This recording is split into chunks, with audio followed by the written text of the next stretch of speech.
September 1st, 1960. Cars and crews roll into the Detroit Dragway from all across the country, eager for competition in the 6th Annual National Drag Race Championships. No time is lost getting these high-powered quarter-milers ready for the pre-race safety inspection. Protective road coverings are removed, and crews make a quick check for travel damage. More than 1,000 cars are entered, divided among 14 stock car classes and 36 hot car classes. But no car is allowed to run in a National Hot Rod Association sanctioned event unless it passes through NHRA's mechanical inspection. Lanes set up for the various classes permit orderly inspection of the large number of cars. It takes time, but when a driver pushes his car to the limit, trying to hit top speed and nothing flat, there can be no compromise with mechanical safety. You pass, or you join the spectators. The experienced NHRA inspectors carefully examine a number of important areas. More than 30 are covered by the safety regulations. Front wheels are given close inspection. At 150 miles per hour, failure in the front wheel assembly would create somewhat of a steering problem. One of the required accessories is a heavy-gauge metal shield to cover flywheel and clutch.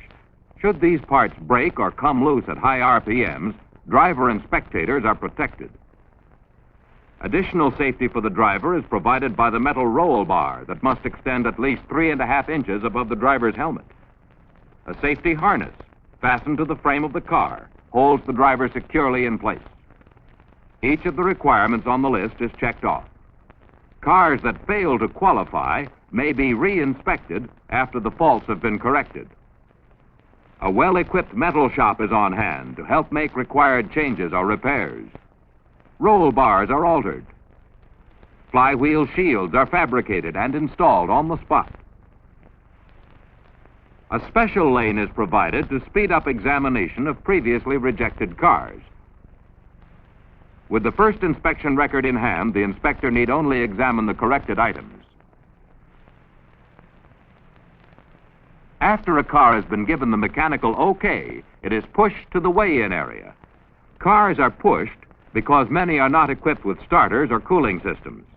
And then, why wear out the engine when you have a strong crew? First, the empty weight of the car is recorded. Assault 1 weighs in at 1,498 pounds. Next, the car and driver are weighed together. Finally, the weight ratio between front and rear wheels is determined. Safe handling of the car requires correct weight distribution. While early inspection, weigh-ins, and classification were taking place, the electronic timing devices were being readied to clock the elapsed times as well as the speed at the end of the quarter-mile run. Recording instruments are housed in the timing tower. The monitor shack connects all areas of the dragway by phone. Successfully passed inspection and weigh-in, cars are moved to the pit area to be groomed for their first runs. The first 3 days of the meet are devoted to time trials, and engines are tuned and retuned. Finally, the only answer is out on the strip.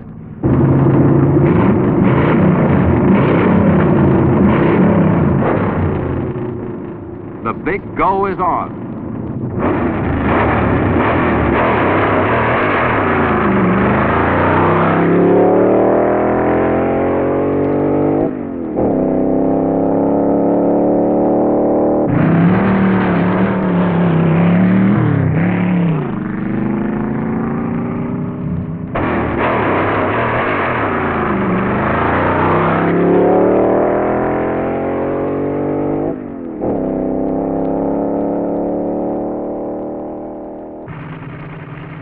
At the starting line, the Deseronto Dragstrip Indians, a car club from Ontario, Canada, direct the cars up to the mark.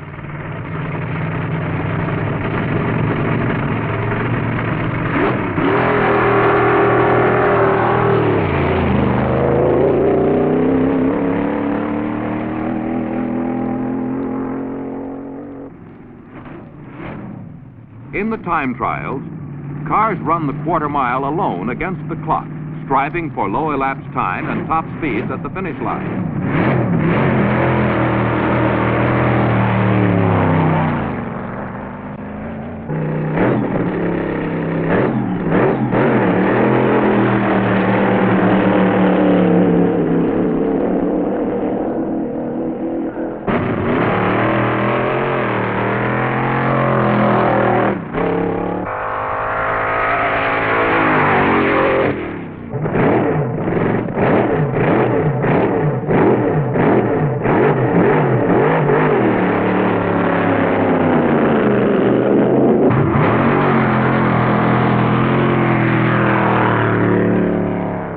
Times are measured to the hundredth of a second with the accurate Krondeck system.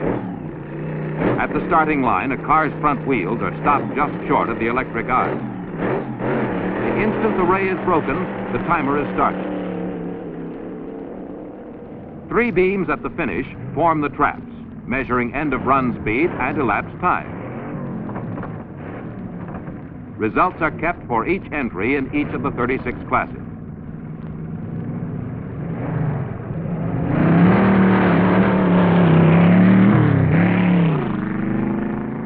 When each run is completed, the monitor phones the car number, ET, and speed to a group stationed near the end of the track on the return road.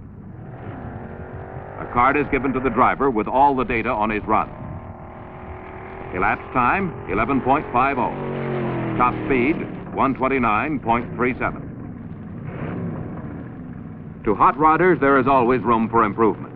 So before the next trip, it's back to the pits for rework. Quite often, transmissions are torn apart and gears changed, or engines are completely overhauled or even replaced. Pit crews appreciated the on-the-spot distribution of spark plugs. Plenty of racing oil was close at hand, and plenty of cooling fluid for hot crews. Probably one of the most important jobs in running a smooth racing event is in the hands of the staging area personnel. As cars move up to the track, they are first directed into one of 2 lanes. Then they are further separated according to class in 6 lanes. This allows the staging area director to keep a steady flow of the various class cars moving to the starting line. Once the driver reaches the head of his lane, he waits to be called to the starting line.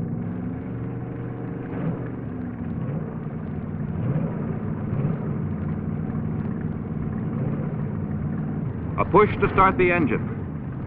And he's ready for the race against time.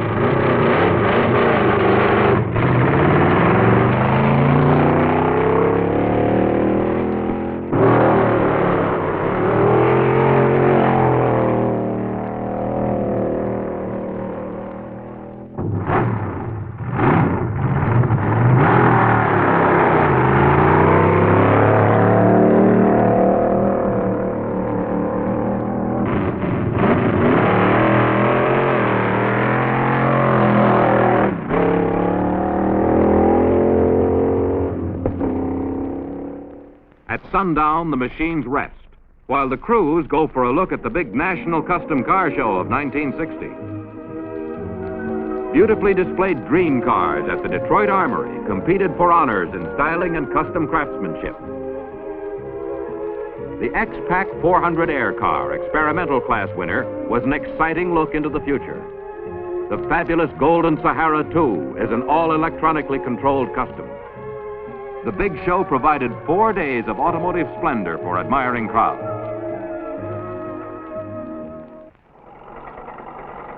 Sunday morning, start of class elimination runs.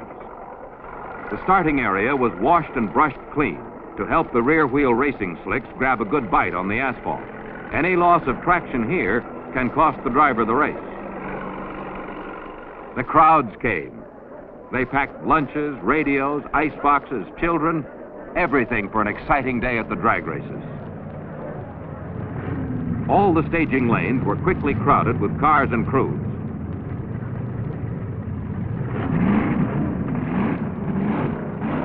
Class eliminations are 2-car heats run tournament style. The loser is eliminated while the winner returns to race again.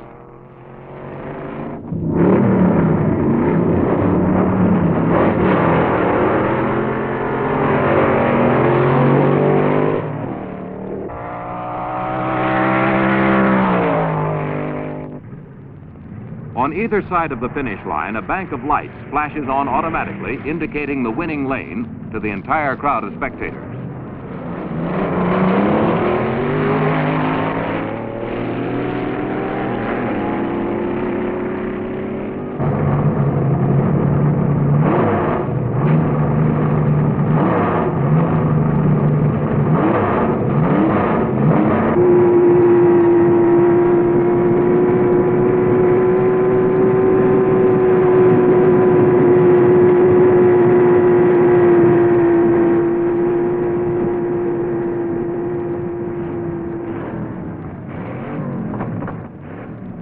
One of the rules of the Nationals requires all entries to use gasoline only. To enforce this rule, a fuel check was set up along the road back to the pit area. Samples were taken from the tanks and examined chemically for any evidence of special racing fuel mixtures, such as alcohol or nitro combinations. As the eliminations continue, the field narrows and competition becomes keener. The cars that remain are carefully gone over and retuned to a high pitch of performance. Everything must be in perfect order. Engine timing is adjusted. Superchargers get a going over.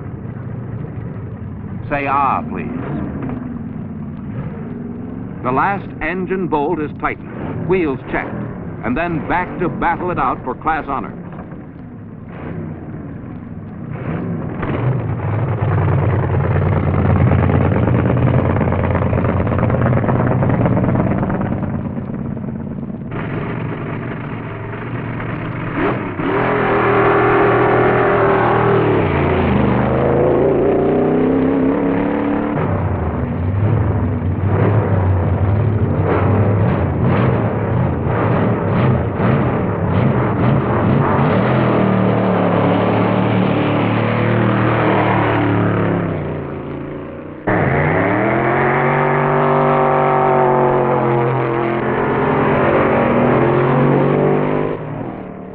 The race is fast, and the result conclusive.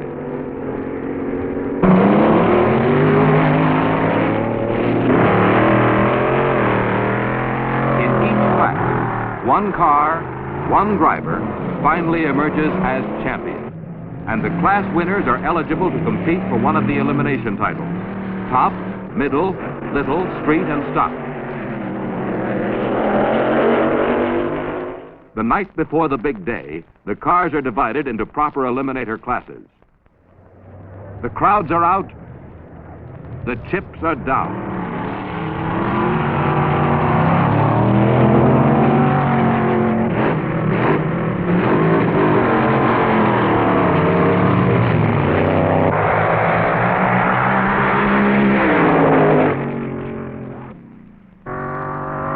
Again, the elimination. 2 up, 1 down.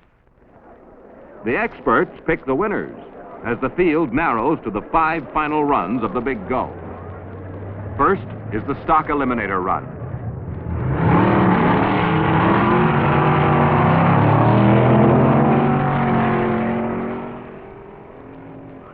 The next heat is for the street eliminator title.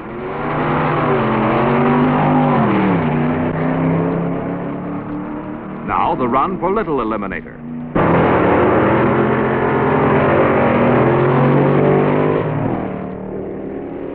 Next, middle eliminator.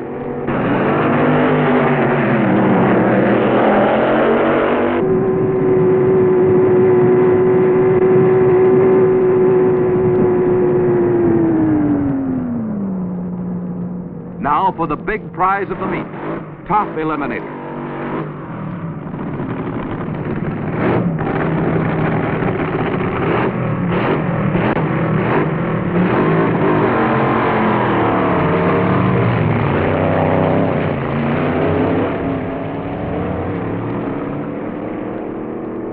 light, it's the Albertson Olds from California.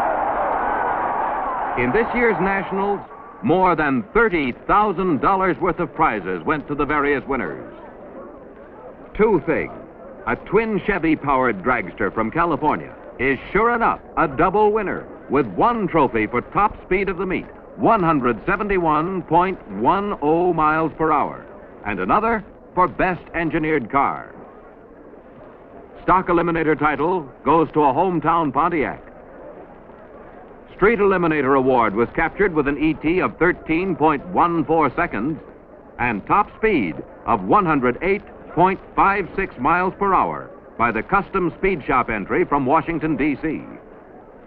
Taking the Little Eliminator title for the second straight year, George Montgomery of Dayton, Ohio, turned 119.94 miles per hour in 11.88 seconds in a Cadillac-powered Willys. Licklider Brothers Chrysler-driven competition coupe with an elapsed time of 10.35 seconds and top-end speed of 152.80 miles per hour took Middle Eliminator awards, a trophy for the mantle and a Falcon for the garage. The big moment for the big winner of the 1960 National Meet. Albertson Olds entry from Culver City, California, won top eliminator honors with a 9.81 elapsed time in the final heat. The grand prize is worth racing for, and so, judging by the expression, is the title of Mr. Eliminator, top driver of 1960's Big Go.